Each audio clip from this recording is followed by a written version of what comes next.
Hi guys, welcome back to the new video. In this video, I am going to show you how you can trigger an Elementor pop-up on a link. So let's get started. First of all, open your Elementor.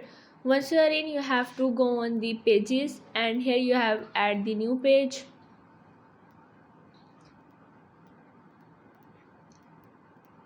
Once you are in, you have to add the title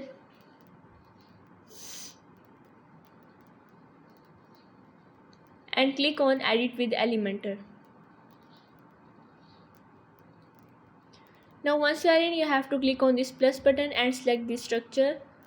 Now you have go on the advanced settings and select the text editor. Now here you have to add the text.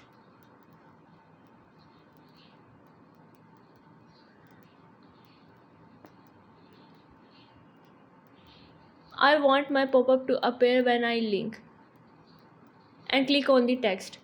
Once you're done with it, you have to publish it.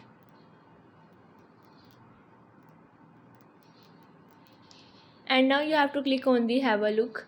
So yeah, this is how you can trigger an Elementor pop-up on a link.